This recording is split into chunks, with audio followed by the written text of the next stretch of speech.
Hi everybody, I'm Bill Sanders and this is Watch Art Sci, the art and science of watch collection. Today what I want to do is take a first look at the 2023 Grand Prix d'Horlogerie de Genève. The grand prize, sort of the Oscars of watches. So we've got a lot of categories to go through, and these watches are simply the ones that for just sort of like, yeah, here's an example of what you can see. Take a look at it, gphg.org, and then click competing watches, and you'll see all of the watches in the competition. These are some, like I said, these are ones that caught my eye. Later on, we're going to be having a Grand Prix pick, and people can win watches on that. And I'll tell you a little about that at the end of this. But anyway, let's get started and take a look at some of the interesting ones that I saw. Now, the first category is the ladies category, and this Chopek looked interesting. The Anthracite S Sahiko Pink Lotus. And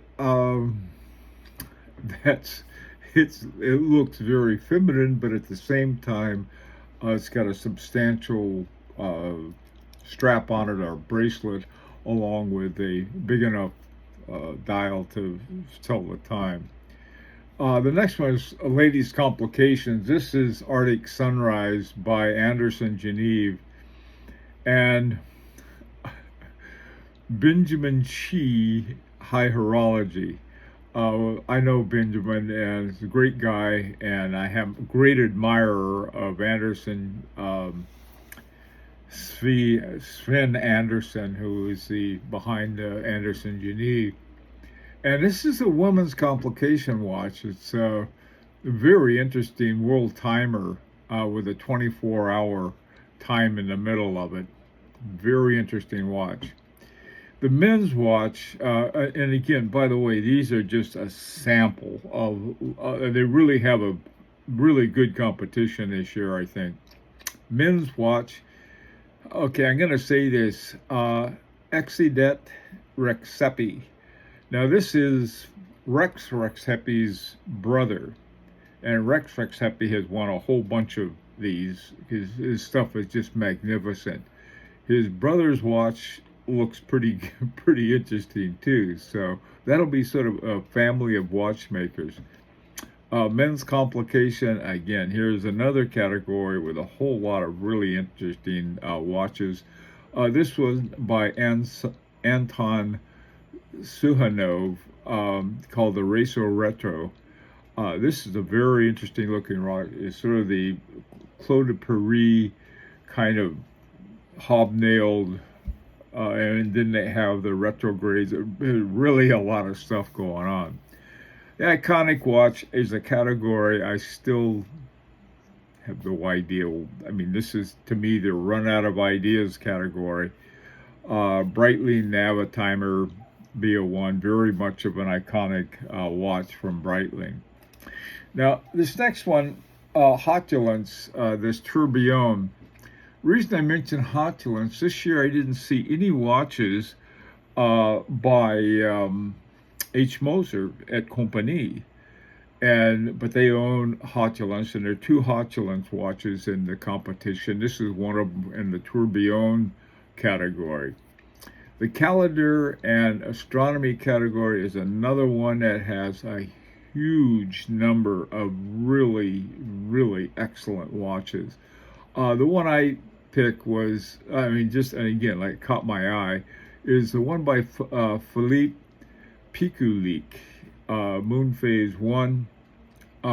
This is he's more of an artist than anything else, really has interesting things. In this one, I believe he did some of the movement. I think he added the module to an existing movement. I'm not sure which one it was. Interesting watch. The mechanical exception. There was some very tough competition in this one too. And this Audemars Piguet that It's not the kind of watch I like because I'm not into chronograph, but this has got everything. Chronograph. I think it has a tourbillon. Uh, it's called the Ultra Complication Universal RD number 4. It's sort of is wild, but that is a good example of a mechanical exception. The chronograph section, again, I'm not a big chronograph fan, but I really like the work that Peterman Badat, two young guys, do on the chronograph Rattrapant.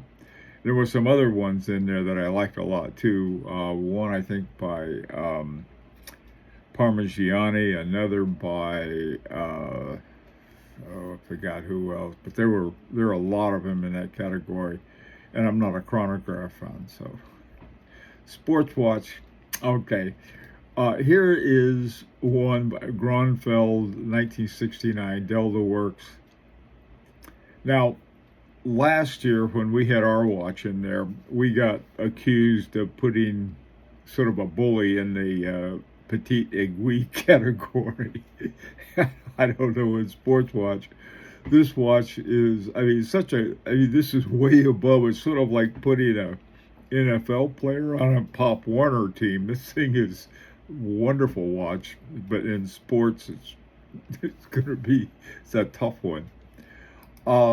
This category, the jewelry category, Van Cleef and Arpels Ludo Secret Watch. The reason I mention it, first of all, it's like $900,000. It's almost $1 million watch. It's got a quartz movement, which is nothing, but it's a piece of jewelry, and it's in the jewelry category exactly where it belongs.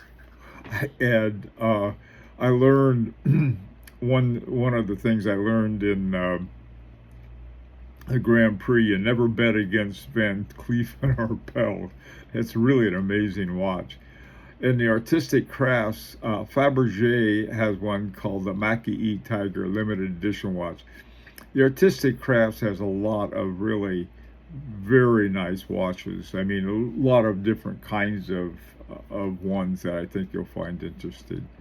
The petite aiguille is another category. This is really a killer category this year.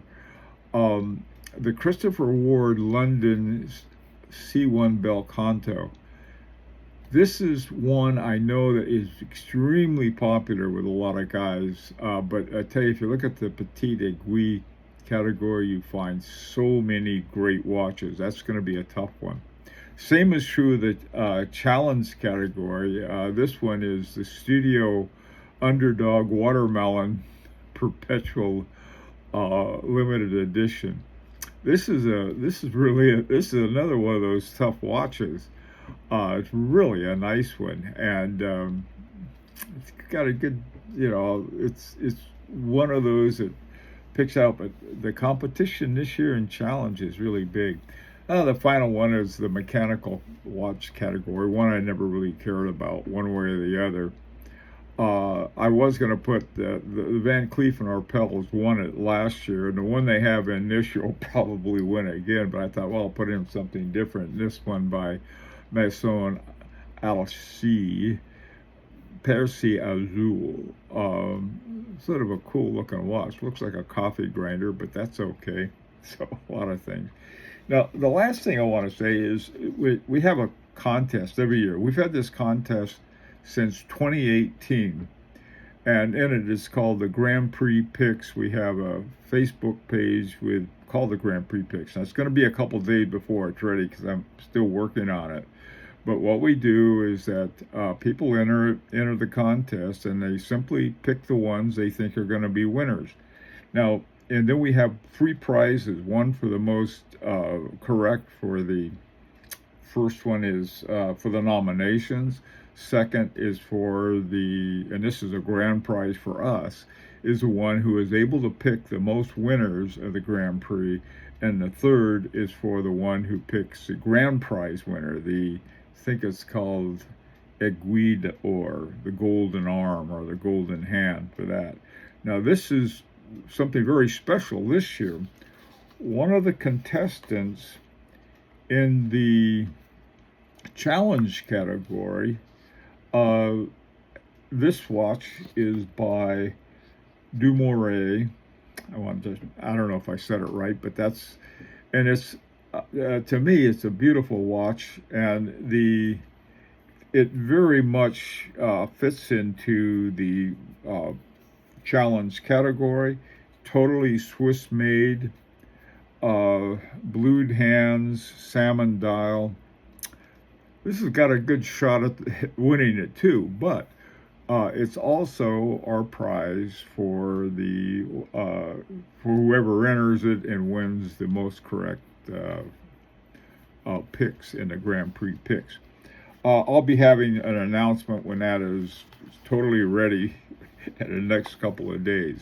So anyway, take a look at these. I'd really like to know what you think of them. The ones that I presented here are simply ones that caught my eye. They're not, I don't consider these the best or the worst, but they're interesting. So let me know what you think. This is an opportunity to subscribe if you like. In the meantime, this is Bill Sanders for Watch Art Side of the Art and Science of Watch Collection.